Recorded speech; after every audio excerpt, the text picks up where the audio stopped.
It's 11:10. Thank you, JK, for Sure. sharing. We're going to start the session because although there's going to be another 70 more people coming in, we want to really focus on the people who are on this call who are the early birds, right? Like they say, early birds gets the worm, right? So before I start, I just want to share with you a couple of house rules. I would really appreciate it if you can turn on your video because it definitely helped me in terms of engagement, knowing and seeing your face, knowing that you're understanding. And also for those of you who doesn't have any you're not speaking, I would appreciate you can mute your mic. But of course, I really want to encourage you to ask as much question as possible along this whole thing, because the more question you ask, then the more things I'm going to share with you, right? So without further ado, today's session is really talking about crisis cash flow canvas, and it's really this simple tool which I've developed for helping not only my clients, but also so far I think we've reached out to about 100 people benefiting from this simple tool. And I just wanted to reach out to as many people as possible. And I was very thankful for GoGet agreeing on sharing this content with the whole GoGetter community, right? So this is why you are all here. So we want to thank GoGet first of all. And today's topic is really about how to navigate your family out of this crisis without losing sleep, right? Because I think many of us are really going through this whole crisis. And this guy don't really need any formal introduction. Can you all see my screen? If you can see my screen, give me the thumbs up, right? And today we're going to have a lot of interaction. Besides just going through this session, I want you to be able to type on the chat comment box, give me thumbs up. So I'm going to engage you guys to do all these things to make sure that you are still on this call with me. So like I said, this guy really need no introduction. All of us know him already. But what I want to share with you is that this is actually a trigger to a lot of our financial problem. You may not agree with me, but what I want to share with you, because I've been through 3 crises, right? And who better than to listen to somebody who has survived 3 crises and still live to talk about it? So I'm going to share with you a lot of my personal experience. And really, this guy is really the thing that triggered us having our financial problem, because later, as I go through in detail with you the slides, right, you realize that a lot of the problem, we may already have it with us. It's just that we needed this thing to basically make the problem show up, right? So I want you to be able to understand and see where your problem is so that you are able to solve it. So imagine this thing is like cancer, right? We all probably have a cancer in our cell. But if you don't know that it's actually already in, then we won't be able to solve the problem. And at the end of the session, right? So that's why this whole thing will trigger, and we are really like in this jungle, lost in the jungle. How many of you can relate? You want to type jungle? Or how many actually got lost in the jungle before you want to type jungle, right? Because really, it's very scary. I personally went through this whole getting lost in the jungle. And when you're lost, right, the first thing is like you should panic. And then the next thing is like, you think like, how am I going to get to safety? And to compound on that problem, right, I also just want to ask the group here, how many of you, just to get a feel, right, how many of you are actually single? You want to type single in the chat group, chat box. How many of you are married without kids? You want to type married. And how many of you are married with kids? You want to type family. So I just want to have a few of the group that I'm actually talking to. I also know that, oh, okay, single, family is single. So really I'm talking to more of a single group. Okay, Farah is married without kids yet. All right, so because every one of us actually have family, right? And I think the most depressing thing is that when you're lost in the jungle, it's okay for us to suffer. But many of us, when we have a family, we want to make sure that our loved ones don't get into the same problem, not starving, making sure that they have food on the table, right? How many of you actually agree with that? So, yeah, thanks JK, married with 1 kid. Yeah, so I am actually married with 3 kids, right? So I can really understand what you're going through during this crisis, because it's scary. And we're not sure whether when we get out safely from this crisis, whether is it enough food, is there enough resources? And what I'm going to do for you today is essentially give you this compass. How many of you have gotten the tool, the crisis cash flow canvas? Give me a thumbs up. Because really that is this compass that I want to give this free gift to you. And this session is really to teach you how to use it, right? This is, I would say it's a financial compass 1.0. And later, if you have a chance, I want to share with you more on the financial compass 2.0, right? So a little bit of introduction about myself. Actually, I'm a licensed financial planner and I'm really a practitioner. I've been actually having 12 years of experience helping 70 families so far and 300 individuals plan to date. So what I want to ask you, okay, how many of you can relate when people talk about financial planner, right? How many of you can relate to this financial planner? Are you trying to sell me insurance or investment? If you can relate to that, give me the thumbs up. So because this whole market, right, has been very screwed up because the whole perception of a financial planner is very messed up, you know. So at the end of this session, I really want to share with you what a true financial planner is. And when I say a practitioner, I'm going to share with you all these hands-on skill that you can use for yourself, because I don't want to just give you information, you know. I want to help transform your life, not only your life, your family's life together with that. And my claim to fame is really about buying this 16 property in 3 months. How many of you think that's something powerful?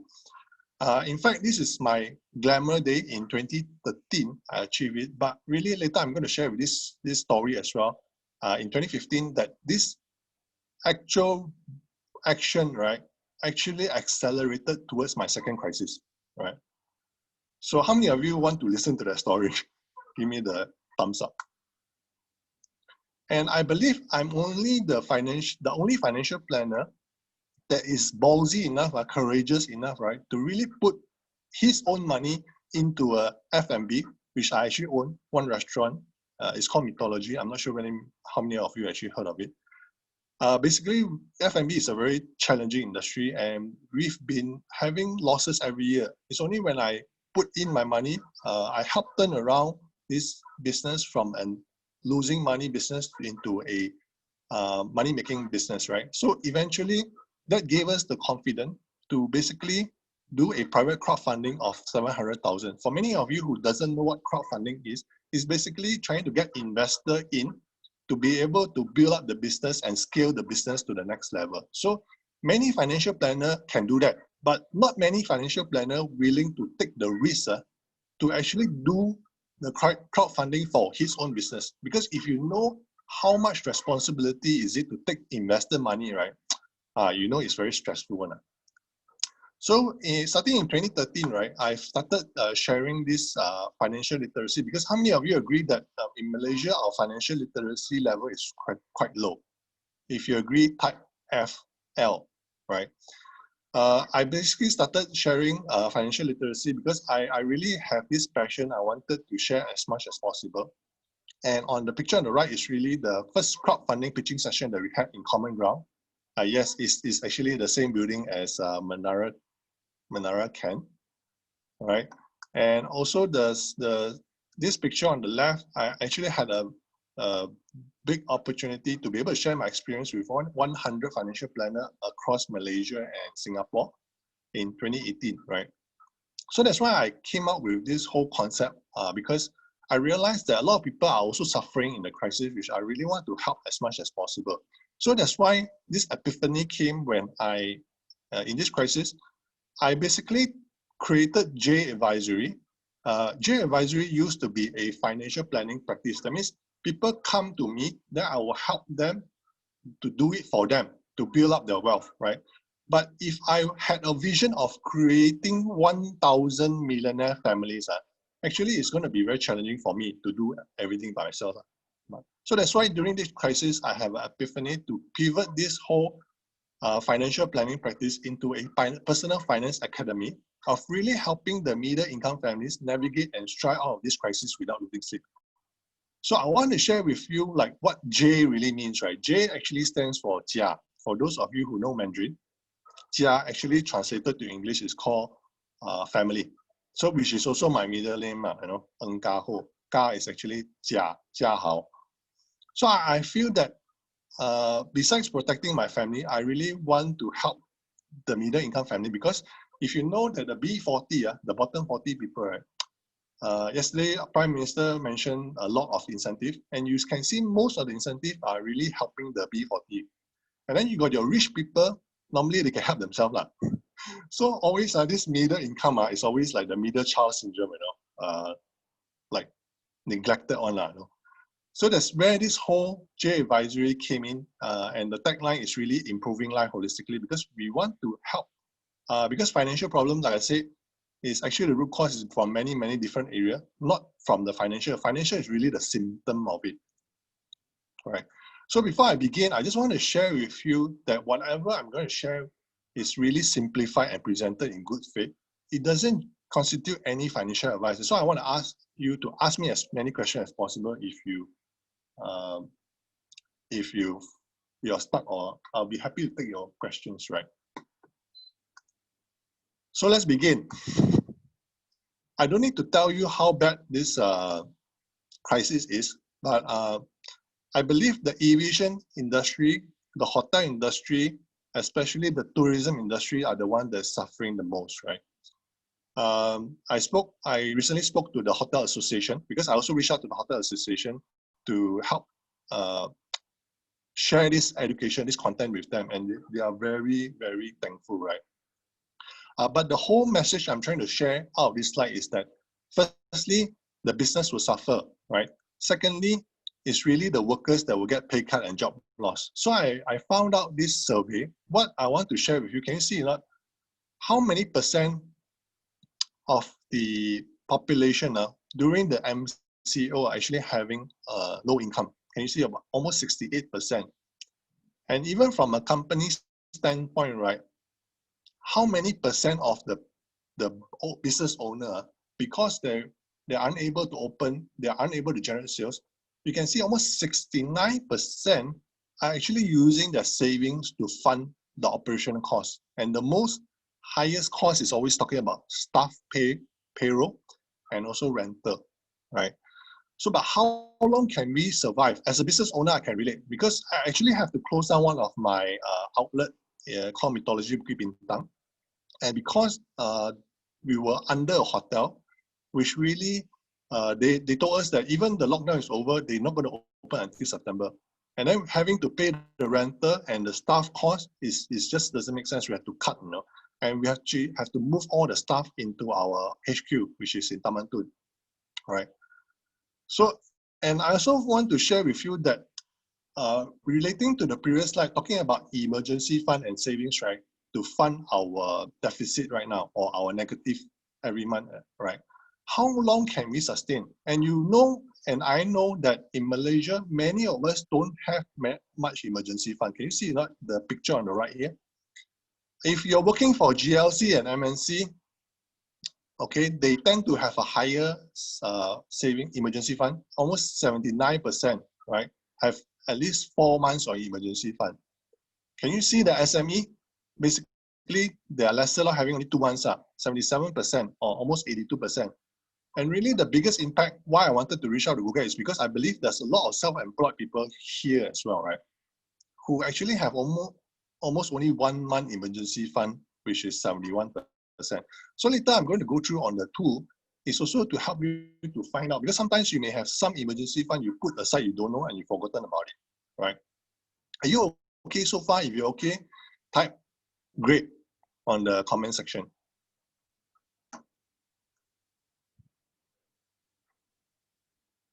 Okay, thank you. Thank you, Heng Lun. Thank you, JK. Thank you, Farah. Thank you, Jenny. Awesome. Okay.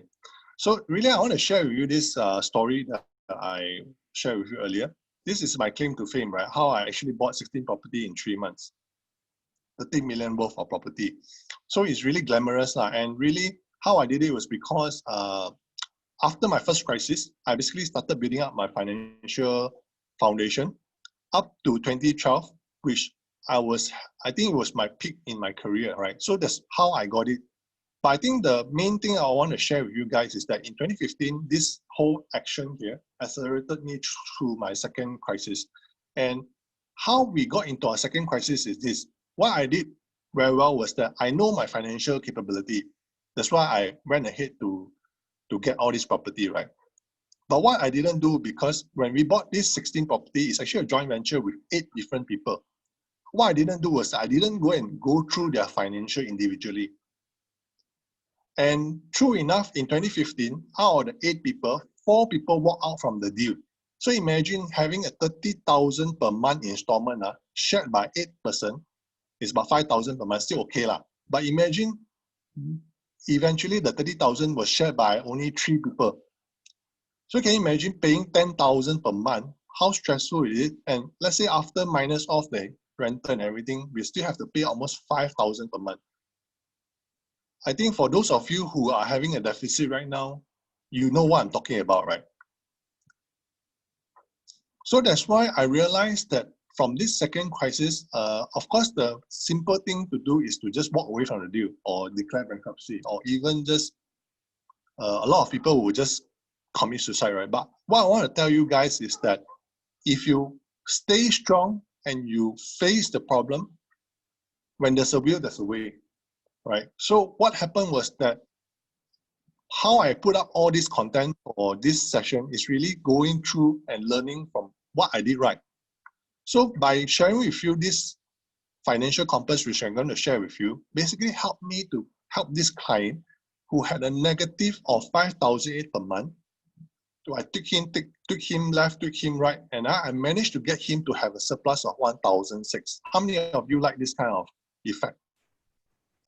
Give me the thumbs up. So what I did was that this client of mine came to me, right? He actually had a bad business failure because he opened an F&B. He borrowed 70,000 from his credit card to basically fund the F&B. It was in Subang. So when they were doing very well, the landlord actually did this, they increased the rental, which was very pissed off, And they after they did the whole thing, they couldn't sustain the business and they had to close the whole business, but he ended up having this 70,000 debt. So when he came to me, thankfully, when I looked at his situation, it wasn't that bad. Although he had a 5,000 negative, so I took him here, took him there. I basically helped him to increase his duration of his loan. And at the end of the day, we pay less interest. Later, I'll share with you if there's enough time how to do that. All right. That's how I got him to have a surplus of 1,006. Thankfully, he was still having a job. Right. So this is the financial compass, which I call it the crisis cash flow canvas, which I want to share with you how to use it. Right. Many of you have downloaded it, have gotten this gift. So give me a bit of time. I'll just quickly go through with you. It's very simple. You can do it in 5 minutes, right? So first of all, you can see there's 2 columns. One is the normal column and then one is the MCO column, right? So I give you an example. I did one for my client. Basically, in the normal circumstances, he was earning 8,000, right? He have a rental of 1,000. And after that, he has some claims of 1,006, right? So he actually has a total of 10,650. But after MCO, can you see, his whole company actually had a 50%, not pay cut, but a pay deferment. So that's why he was only drawing 4,000. His tenant asked for a discount, which he generously gave a 50% discount. So that's why he had almost a reduction of almost 60%. And as you're filling in the expenses, I want you to just keep it simple. Keep it simple in the sense that if you fill up these 5 items, these 6 items, right, this will constitute maybe 80 or 90% of your main expenditure already. So can you see that after he fill in his loan, his insurance, his car loan, credit card spending, personal loan, his total was 8,009. And the credit card spending here, you want to fill in the amount that you're spending every month, not the outstanding, not the repayment that you're paying. Let's say you're spending 3,000 on your credit card, you want to put here 3,000, right? So you can see he has actually have a surplus. But after when the lockdown came, right, thankfully, Bank Negara had the moratorium, so he took it. He didn't defer his insurance payment, although he could, right? And he, of course, when we are all locked down at home, definitely you spend less because you don't travel, you don't have toll, you don't have parking. And of course, personal loan wise, you still have the same amount, right? But overall, he actually spent less. But can you see a deficit amount of 878? So how many of you are actually having a surplus right now? even after the MCO, you want to type surplus. How many of you having a deficit? Because I actually read through all your registration form. Many of you I see having a pay cut, having a deficit. I want you to type in the comment section. If you're having a surplus, type surplus. Having a deficit, type deficit. Right? Because this same activity, when I did it earlier, this accountant friend of mine, surprisingly, she knew that there was some gap that she had, right? But she didn't, because she's so busy, family, business. Until when she really sit down and do this, she was very happy to find out the gap, and she really want to help, ask me to help her on this one-to-one coaching. She was asking like how much. So later I'll just share with you how do we do that, right? And the main thing what I'm trying to share with you here is that I think the main point here is that if you have a realization, I think that's the first big step, because you know where the problem is. Remember, I share with you, if you know where the cancer is, that's the biggest breakthrough. Then the next part is to how we're going to help you to solve or cut out the cancer. Okay, thank you. JK having deficit, England having a surplus. Okay, very good. Miza still has surplus. Okay, very good. Farah deficit. Yeah, so we're going to help you to see how to overcome the deficit, right? Because the next part, which is part 2 of the canvas, if you look into your free gift, right, in the second sheet, it's called this crisis funding canvas. And this is how it looks like, right? I'm just going to walk you through it so that you know how to use it. So as you can see, right, after you know you're having surplus or deficit, you want to make sure that you have emergency fund to be able to fund your deficit, right? So what happened is that there's 3 categories here. Under self means your own self-emergency fund. Government is really giving us a lot of incentive. And also this is the worst case scenario, talking about alternative emergency fund, right? You basically have a business and you have an employee, right? So I want you all to type how many of you are actually doing business, how many of you are actually employee. If you're self-employed, you want to put under business, right? So I just go through real quickly, right? Basically you have maybe a lot of money stashed away. Maybe you have money stashed away in a saving account, current account, fixed deposit. I want you to do this another 5 minutes exercise for yourself. Many people forgotten when they have bought insurance, right? There's some cash value in the insurance. Right? Some of us actually have some cash money in our flexi loan account, in our home loan. Some of us have our foreign currency account, and some even have in our gold account, right? You want to quickly list that out in the crisis funding canvas, and then you will get a total here. Next category is the government. If you fall under the less than 4,000, if you are in a family, you want to fill up, they actually give a Bantuan Prihatin Nasional of 1,006. You have an EPF, iLestari, which you can use. And in fact, for those of you who have started this PRS, it's a private retirement scheme. Last time they said you cannot take out money. Right now, they allow you to take out money.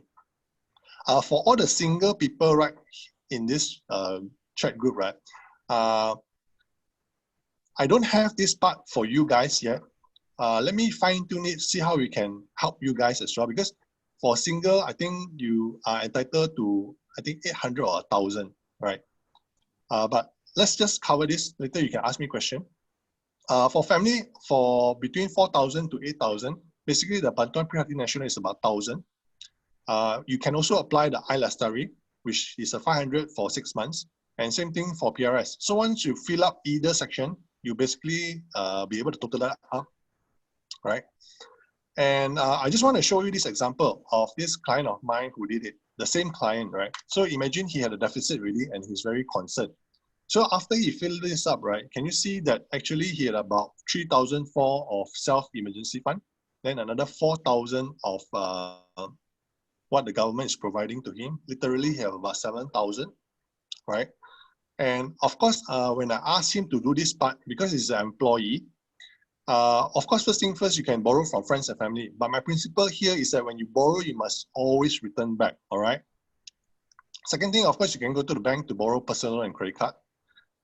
For those people who have bought a property before and there's an accumulation or increase of the property, you can basically do a refinance or top up. So what this guy did was that he actually bought a 500,000 property, and right now it increased to about 700,000 already. So basically, he could actually use this 200,000 as an emergency fund to be able to withdraw out this property equity as a standby. But because all these have costs, right, you want to be very careful when you want to access this emergency fund. And of course, last but not least, you can go to a company, your own company, to ask for a loan, right? So it's going to be the same thing for business as well. How many of you want me to explain this business part? You want to type business, right? Because if not, if the majority here is employee, then I'll just go through the next part.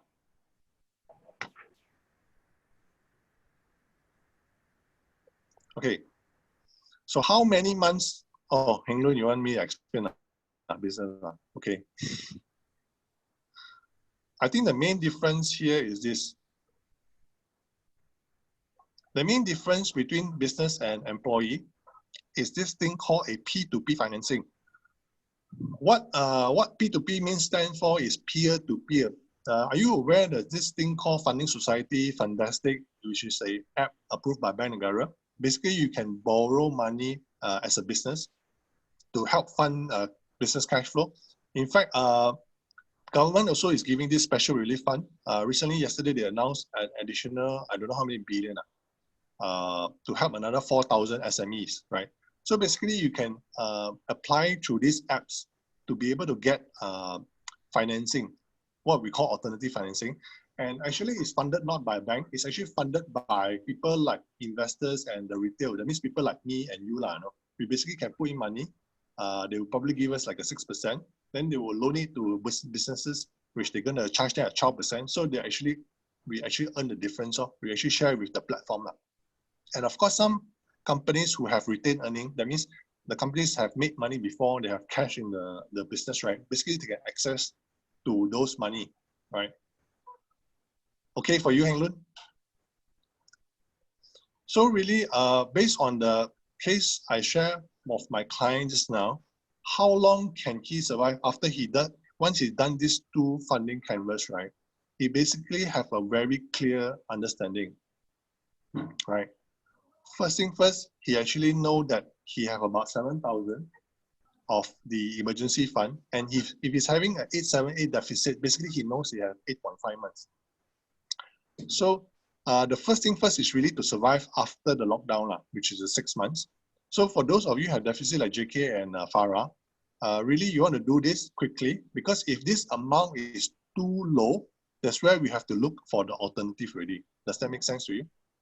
So at least, I know it's very hard to actually face up to this problem, but you realize that once you face up to this problem already, a lot of things are very simple already, right? So that's why you can realize that what I'm sharing with you here today is not only the skill set, but really the mindset of how to tackle this problem.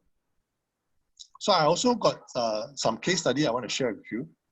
This person, my student, who actually did the whole crisis cash flow canvas, they basically asked me this question: hey, Ka Hoe, should I take the housing loan moratorium? Now, let me share with you why he's asking this question. He is like me. Before the lockdown, can you see on the left or not? He actually have a deficit. My deficit is higher, about 5,000. But after the lockdown, actually our situation improved. I think we're just very lucky, right?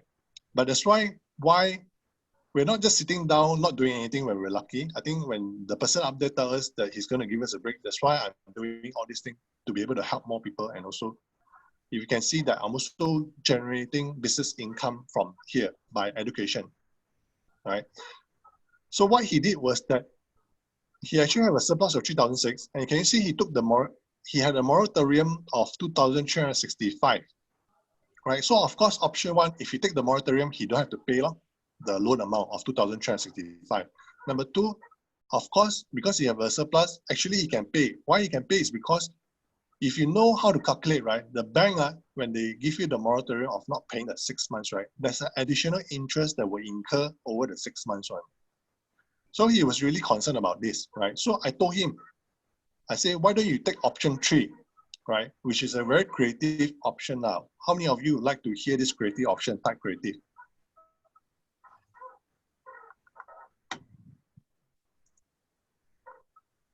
Okay, Miza, thank you. So what I shared with him was this very simple thing. I told him, I said that, bro, you just need to take this 2003, put it into a separate account, right? to take the moratorium. That means don't pay the bank. Take the 2003, put it into a separate account, right? Accumulate it for 6 months. Make sure this account has a interest of maybe like what, 4%, 4 to 6%. I know it's very hard to find in today's market because after the OPR cut, right now FD 12 months is about 2%, right? But thankfully, one of my students took the advice option 3. Guess where he put? Would you like to know where? Type where. This guy, he actually found that in Tabung Haji, right? Tabung Haji was giving about 3%. So the whole thing here is to be able to earn more interest so that eventually when we accumulate over the 6 months, right, we have that additional interest, then we are able to pay off one shot if you choose to. But at the end of the day, you want to reduce whatever interest incurred in the housing loan. Does that make sense to you? If it makes sense, give me a thumbs up. Right? How many of you think this is something very creative? For the non-Boomi friends, unfortunately, we're still looking for it. If you like to know, later, if I have more time, I'll share with you. Right. So another question that came in was that, should I take advantage of the stock market? How many of you agree that this is really the best time to go into the stock market? Why I say that is because in 2000, when I went through the first recession after I started working, at that point of time, I just had my career switch. So I didn't have a lot of funds. So that's why I couldn't take advantage of the recession then.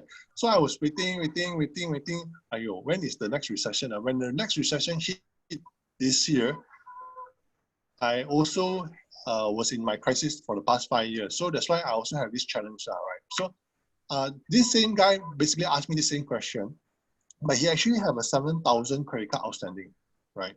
So after doing this crisis funding canvas, it gives him crystal clear clarity. When he put this to me, I was able to tell him exactly what to do, right?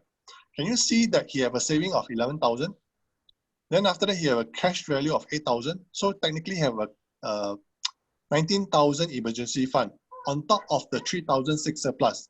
This is the same guy lah.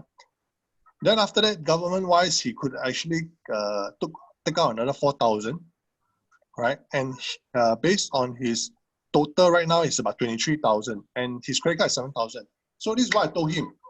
I said, bro, if you really want to have the peace of mind going to the stock market and not feeling very panicky, still managing on your 7,000 credit card, right? I told him to settle it off because right now you can see 19,000, settle off 7,000, he still have about 12,000 emergency fund. So literally after settling the 7,000, he actually saved about 2,500 per month installment and additional. So that gives him more peace of mind to be able to focus on how to pick undervalued stocks, which is something I cover in my masterclass, which I'm going to share with you later, right? It's a very safe way on how to do that. So literally, after he settled it, he was so happy because I had him do it for himself. He realized that after he did it, it's just really like left pocket, right pocket. And then his situation didn't change, but he actually saves 2,500 per month, right? How many of you want to save 2,500 a month in this recession? Type 2,500.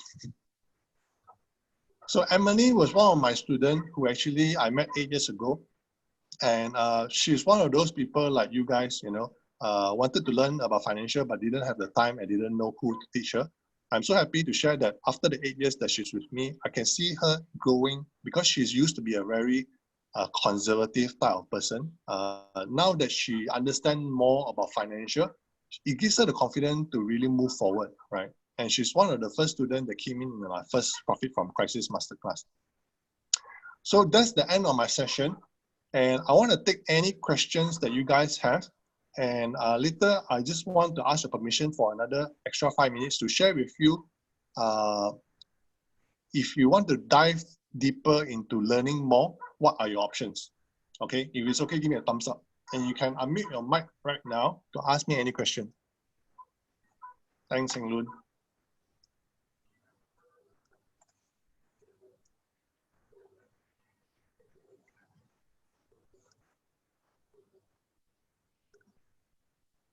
So we have about 11 people. Okay, no worries. So any questions so far? Okay, thank you, Miza, thank you, Heng Lun, thank you, Cheong, 2005, awesome. Or is there too many things to digest? You haven't digested. Okay, you got no question, I got a question for you. Here's my question. Oh, I think you cannot see my screen, right? Wait, let me adjust that. Okay, can you see my screen? Okay, after I did it for about 100 people right now, a lot of the frequently asked question would be, what if I cannot survive more than 1 month? How many of you have that thought in your mind? Give me the thumbs up. Or just, so I think first thing first is that if really this is your situation, I definitely can totally relate the panicky feeling that I had previously. And first thing first, when you can't survive more than 1 month, right, you really want to make sure that you are able to borrow some funds from your friends and relatives. So one of the techniques I share with some of the people, right, is imagine if you have friends and family who have a lot of money they put in the FD, and you know the FD right now is giving about 2%, right? You want to borrow some emergency fund from them and give them maybe 4%, because you know that if you go to the bank is going to charge you 18 to 24, which is just doesn't make sense, right? But at the same time, you want to make sure that after you show up your emergency fund, I think the number one problem here is how do you generate income? And I'm very thankful that GoGet is providing this platform for you guys to be able to offer your services. Because really, there's a lot of opportunity in the crisis right now. Maybe you're just not aware, or you're just not looking hard enough. Because there are businesses that are thriving right now. They need a lot of help. Even myself, right? I also wanted to put up this position that I'm hiring in GoGet, but I haven't done that. I still have another 2 positions, right? If you guys have experience in tech, if you have experience in insurance or investments, please reach out to me. I have two positions, right? So once you secure this income, right, it basically help you to turn around, and it is easier than what you think it is, no? So it's a 2-step process, right? Getting income and also shoring up your emergency fund. Does that make sense? If it makes sense, give me a thumbs up. Okay, thanks, Miza. Thanks, Heng Lun. Now, the next question, how do I know where should I start reducing? How do I know if I'm overspending or overcommitting? How many of you got this question in your mind, right?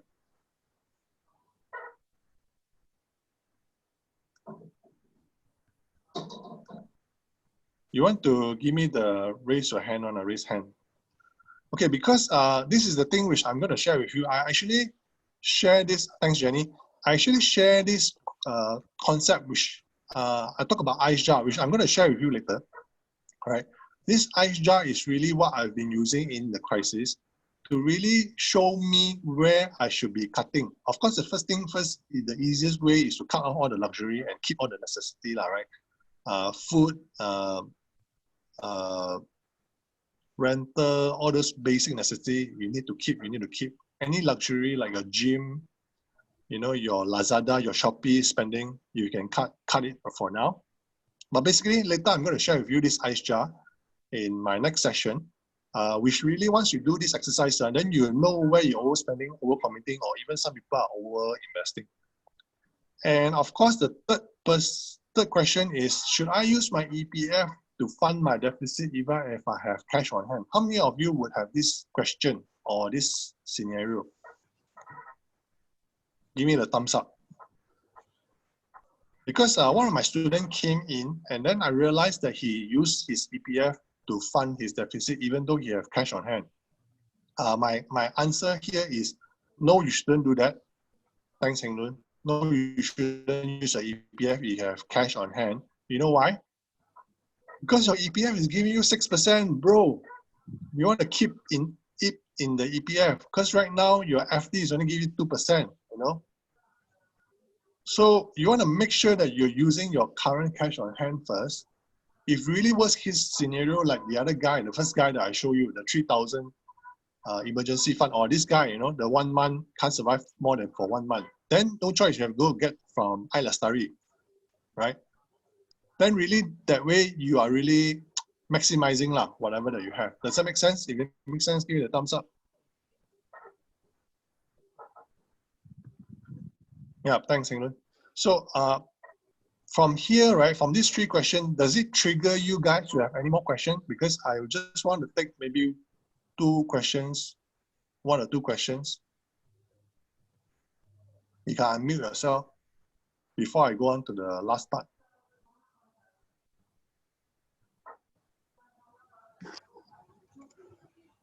Yeah, Ka Hoe, I got 1 question here. Yeah. I just want to ask, because others than the stock market, we also have like the mutual fund or yeah, this kind of consider investment thing.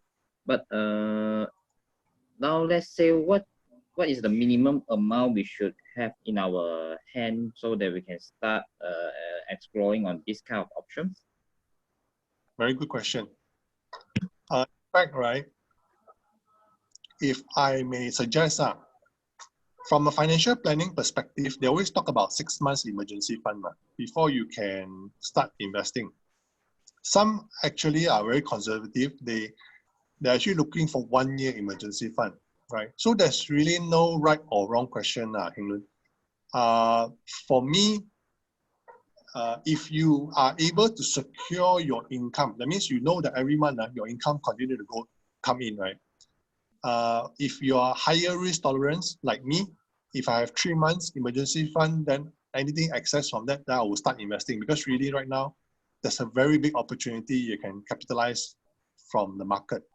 But if you're not so high risk tolerant, right, you want to have at least 6 months off, but potentially you could be losing out on some opportunity, right? That's why I would say, coming back to the first question, like what if I can't survive for more than 1 month? It's really these 2 strategy, right, is essential even to your question, because once you secure your income, making sure that there is a continuous flow of income is very predictable, then you basically be able to have 3 to 6 months emergency fund. I hope I answered your question. Yes, you answered my question already. Thank you. So I'm just going to take 1 more question before I move on to the last part here. Any other, any one of you have any other questions?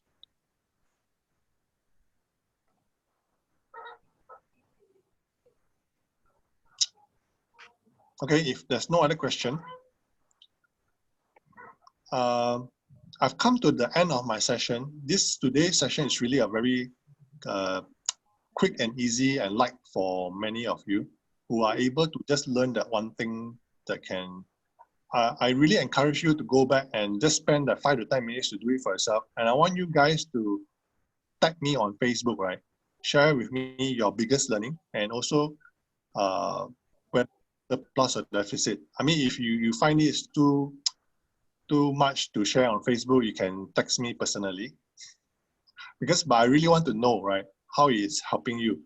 And I want to invite for the rest of you, right, who find that whatever that you're learning so far is really something of value.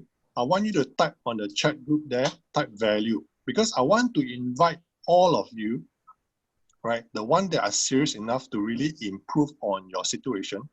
I want to invite you to the next level, which is this free 1 hour webinar called Cashflow Crisis Tactics, which really I'm going to talk about the 3D strategy on how to navigate your family out of this crisis. So remember just now I talked to you about the ice jar. I'm going to share with you in this 1 hour session. Actually, you guys are very lucky because at 2 p.m. today, we are having this session, Crisis Cash Flow Tactics. So as you can see, my staff actually send a link there in the chat group. For those of you who can join us, please register for the 2 p.m. session now.